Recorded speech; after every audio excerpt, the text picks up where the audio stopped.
Olá, sejam bem-vindos a mais um comentário evangélico do Centro Espírita Paulo de Tarso, aqui de Vinhedo. Nós temos nessa noite um tema especial que nos fala do nosso combustível, que nos fala a respeito da fé. Comentaremos o capítulo 19 do Evangelho segundo o Espiritismo, cujo tema é a fé que transporta montanhas. Para iniciarmos a nossa exposição, convidamos todos a elevar a nossa alma ao Pai Criador, agradecendo pela bênção e a oportunidade da vida e rogando a Jesus, o nosso Mestre muito amado, que através dos seus benfeitores nos inspire e nos envolva nesta oportunidade de reunião dos nossos corações com os seus ensinamentos. Graças a Deus. Bem, leremos a passagem de Mateus, que abre o capítulo 19, que nós vamos encontrar em Mateus, capítulo 17, nos versículos de 14 a 21. Depois de se dirigirem à turba, aproximou-se dele um homem e ajoelhou-se e disse: Senhor, tem misericórdia do meu filho, porque é lunático e padece horrivelmente, pois muitas vezes cai no fogo e muitas vezes na água. Levei-o aos teus discípulos, mas não foram capazes de curá-lo. Em resposta, disse-nos Jesus: ó geração incrédula e pervertida, até quando estarei convosco? Até quando vos suportarei? Trazei-me aqui ele. Jesus repreendeu o daimon que saiu do rapaz, e o menino foi curado a partir daquela hora. Então os discípulos aproximaram-se de Jesus em particular e disseram: por que não fomos capazes de expulsá-lo? Disse-lhes: por causa da vossa pouca fé. Amém vos digo que se tiverdes fé como um grão de mostarda, direis a este monte: muda-te daqui para lá, e ele se mudará, e nada vos será impossível. Mas essa espécie não sai senão mediante oração e jejum.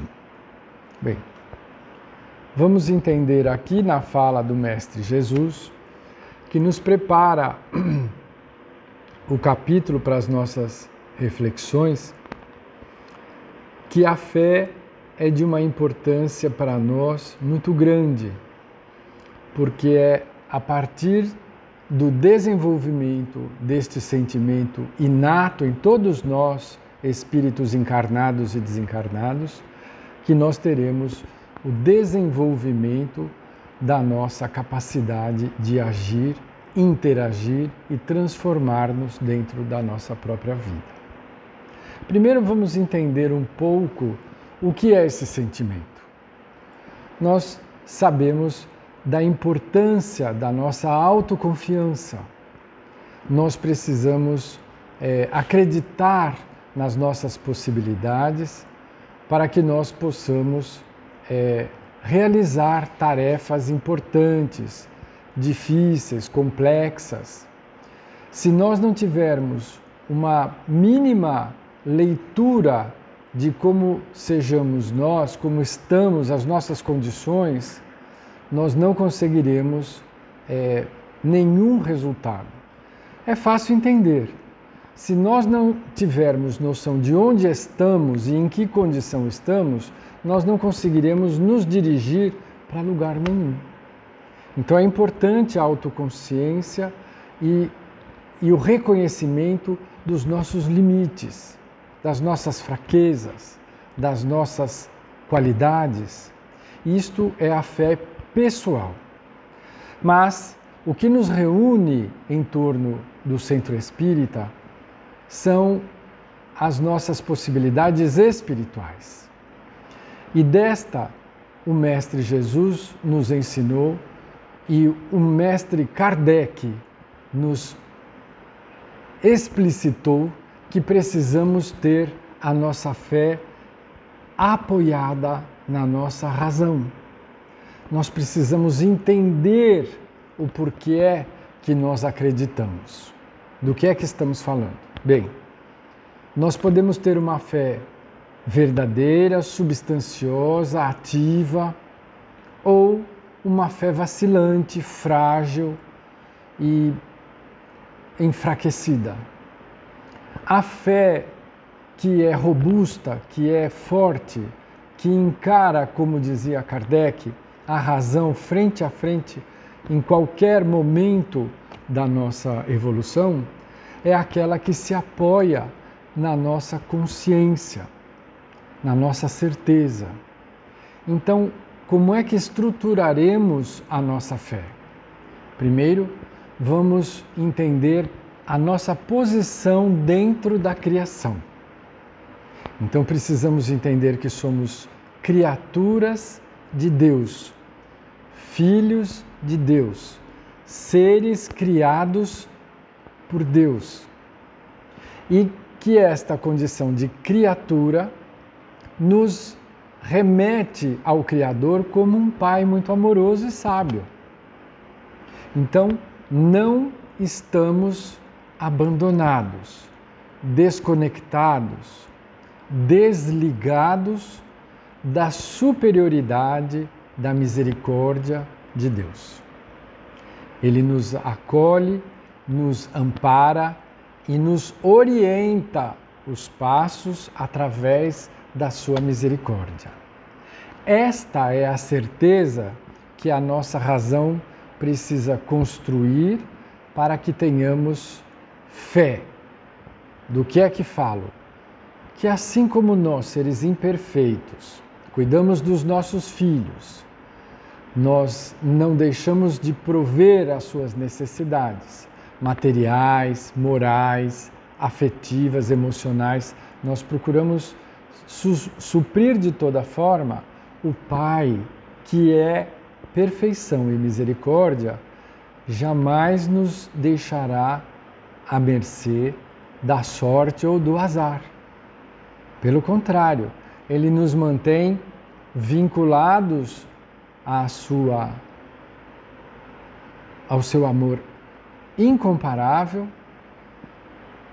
agindo em nossa vida através da misericórdia. Muitas vezes nós não compreendemos as ações e os encaminhamentos de Deus, mas se mantivermos a certeza de que, sendo filhos desse Pai perfeição e misericordioso, Ele jamais nos proporcionará situações para nos perdermos ou para sofrermos desnecessariamente. Isto vai gerar em nós o desenvolvimento da certeza de que todas as dores e obstáculos têm uma estratégia por trás desses fatos que nos convidam a escalar essas dificuldades como um degrau, para aprendermos, para nos transformar, para nos fortalecer diante da nossa imortalidade. Aí não falamos apenas como seres encarnados, mas como seres imortais, vinculados à carne, como é o nosso caso, ou não, como é o caso dos espíritos que estão na condição da erraticidade. Então, a fé verdadeira, preconizada por Jesus, que precisa ser apenas do tamanho de um grão de mostarda, que é uma das sementes mais singelas, menorzinhas, e que gera um indivíduo como planta adulto muito grande. Ele dá-nos a comparação da natureza para nos mostrar e nos convidar a desenvolver o sentimento da certeza dessa escala de valores, dessa hierarquia, desta vinculação a qual todos nós estamos ligados, ao Pai, que é amor, sabedoria e misericórdia.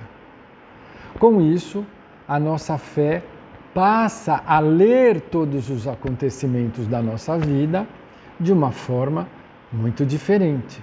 Veja, quando nós não confiamos na presença da misericórdia, numa figura que utilizamos com muita frequência, que é a mão de Deus por trás dos acontecimentos que nos atingem.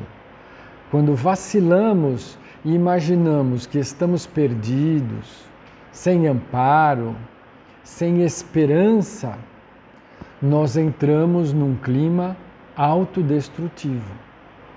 Nós nos desconectamos dessa filiação divina. Nós passamos a nos enxergar sem nenhuma porta que nos possa levar a um amanhã razoável. E em condições como essa, muitos de nós encarnados acabamos nos levando, nos encaminhando para situações terríveis, quando a dor é tão forte, quando o desespero e a aflição é tão insuportável, porque desconectados da misericórdia e do amparo de Deus, passamos a nos considerar dentro de um verdadeiro processo de aflição, de desespero, de abandono, e que queremos que essa dor cesse, acabe. E a dor nos domina de uma forma tão brutal que nos esquecemos dos seres que nos amam e muitas vezes saímos da vida material pela porta do autocídio. Então, as consequências de não realizarmos esta leitura dos fatos significativos que nos dão como vinculação a paternidade superior de Deus, que nos coloca na condição de filhos muito amados de Deus, nós podemos nos perder num desvio da nossa escada evolutiva muito tormentoso. Por isso, o Mestre dizia aos seus discípulos: vocês não conseguiram autoridade moral sobre o espírito que dominava o rapaz cujo pai veio procurar o Mestre tão aflito, porque vocês não conquistaram a autoridade moral. Vocês não atuaram como filhos de Deus. E para adquirir a fé, para desenvolver a fé, nós não precisamos de nenhum ato especial, mirabolante, místico. Nós precisamos viver através das estradas que nos levam ao bem. Amar a Deus acima de tudo e ao próximo como a nós mesmos. Sermos úteis onde quer que estejamos e colocar todas as nossas possibilidades a serviço daqueles que cruzarem o nosso caminho, encarnados ou desencarnados. Enquanto estamos movimentando as nossas possibilidades e energias na direção do bem, escolhendo a porta estreita, a estrada pela qual o Mestre nos deu o exemplo mais luminoso, enquanto estivermos agindo desta maneira, nós estaremos completamente vacinados contra todo ato de desespero e de irreflexão, que nos pode levar a situações trágicas. Ao contrário, quando vivemos pautados pelo exercício do amor, da caridade ao próximo, do bem onde quer que estejamos, independente de quem praticamos, sem olhar raça, credo, partido político, cor da pele, enquanto estivermos nos esforçando nesse sentido, estaremos construindo a ampliação do nosso sentimento de fé. Portanto, a fé não é algo que venha pronto do nada.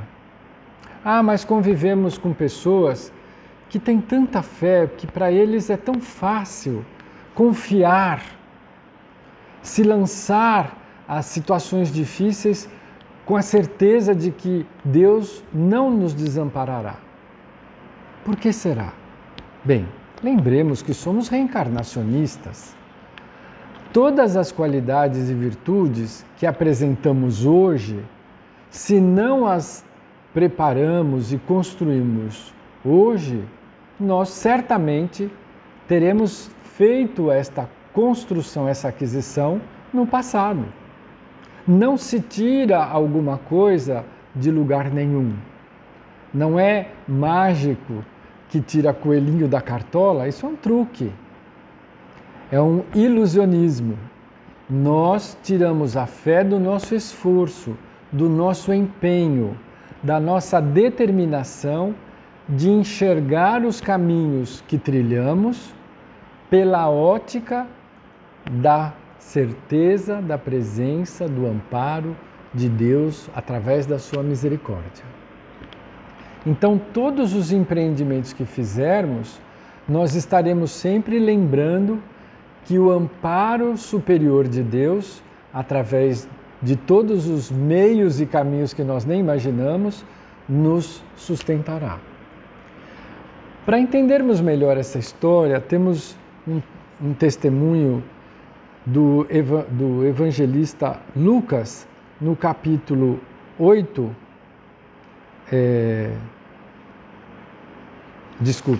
no capítulo 8, no versículo 22. E sucedeu num dos dias que ele, toda vez que ele se refere a ele, é Jesus, que ele entrou em um barco e também seus discípulos. Ele lhes disse: atravessemos para o outro lado do lago. O lago que Lucas se refere é o lago de Genezaré, também conhecido como Mar da Galileia. E fizeram-se ao mar. Enquanto eles navegavam, ele adormeceu. E desabou uma tempestade de vento forte no lago. Estavam ficando cheios de água os barcos e corriam perigo. Aproximando-se, o despertaram, dizendo: Comandante, comandante, estamos perecendo. Desperto, repreendeu o vento e a agitação da água, cessaram e houve calmaria. Disse-lhes, porém: onde está a vossa fé? Temendo, maravilharam-se, dizendo uns aos outros: então, quem é este que ordena os ventos e a água e lhe obedecem? Veja que passagem mais significativa para o nosso entendimento. Jesus é o Filho do Pai mais elevado com o qual tivemos contato. A sua elevação moral permitiu a ele desenvolver uma fé proporcional ao seu adiantamento. Ensina-nos Kardec que quando nós estamos empenhados no exercício da certeza, da construção da fé, nós movimentamos através da nossa vontade a energia magnética que envolve toda a criação, que é denominada pelos espíritos de fluido universal. Esta determinação, esta certeza, polariza as energias que envolvem a todos nós em qualquer quadrante do universo.